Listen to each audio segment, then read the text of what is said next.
Баршаңызға қайырлы күн достар, менің каналыма қош келдіңіздер. Бүгін сіздерге ыстықтай жерініп кететін, жұмсақ болып шығатын ерекше бауырсақтардың рецептісімен бөлісемін. Видеоны міндетті түрде соңына дейін қарап, менің арнама тіркеліп, қоңыраушаны басып қойды ұмытпаңыздар.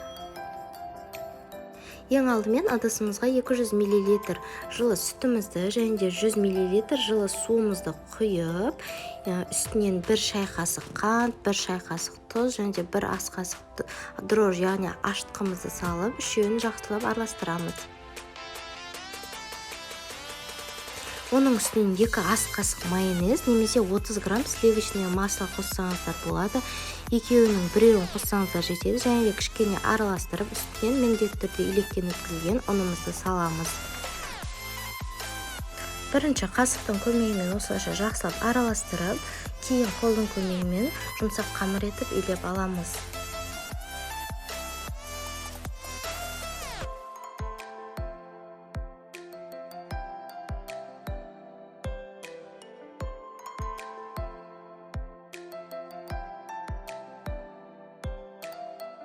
Ең соңында үстінен кішкене сұйық май жағып, жан-жағының барлығына жақсылап бетін жауып 1 сағатқа қалдырамыз.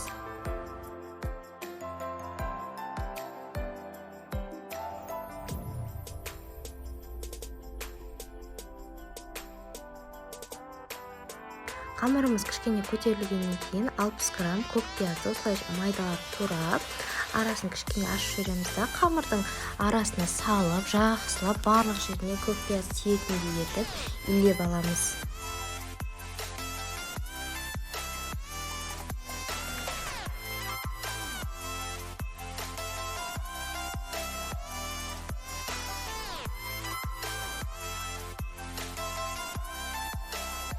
Осы жерде көк пияздарыңыз араласпай, қолдарыңыз икемге келмей жатса, кішкене сұйық май жағып, барлық жеріне жақсылап илеп алыңыздар.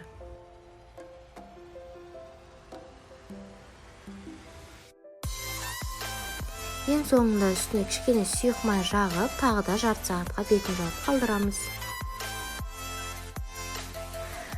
Міне біздің қамырымыз осылайша әдемі болып көтеріліп ашыды. Енді оны алып, өздеріңіздің үстелдеріңіздің үстін кішкене майлап жіберіңіздер. Осылайша қолымыздың көмегімен кішкене бөліктерге бөліп аламыз.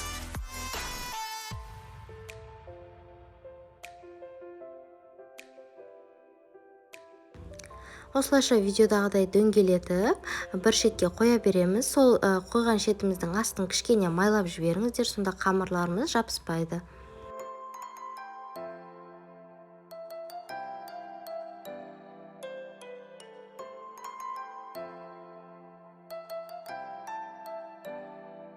Барлығы бірдей болуын қаласаңыздар, граммен өлшесеңіздер болады, 50-60 грамнан, немесе осылайша көз мөлшерімен де өлшесеңіздер болады. Міне бауырсақтарымыздың бетін жауып, тағы да 5-7 минутқа қалдырамыз. Осылайша салафанмен немесе кәдімгі майлықпен жапсаңыздар болады.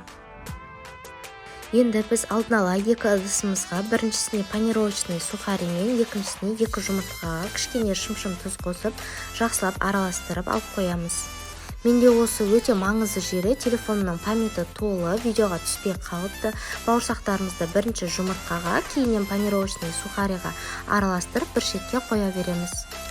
Табамызға май құйып, қыздырып аламыз да, бауырсақтарымызды осылай бір шетінен сала береміз.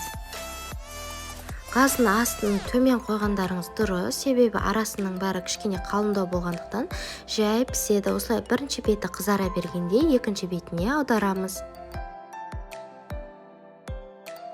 Екінші беті де қызарғаннан кейін жай ала береміз. Қарасаңызда түрі өте әдемі көрінеді, дастархандарыңыздың сәнін ашады деген ойдамын.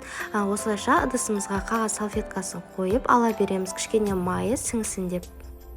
Дәл осы рецептпен міндетті түрде жасап көріңіздер. Сырты осылай қытырлап, әдемі болып тұрады, іші жұмсақ болып шығады. Ыстықтай бірден барлығы женіп кететініне сөзсіз күмәнім жоқ. Видеом ұнаған болса лайк басып, комментарий жазып кетіңіздер.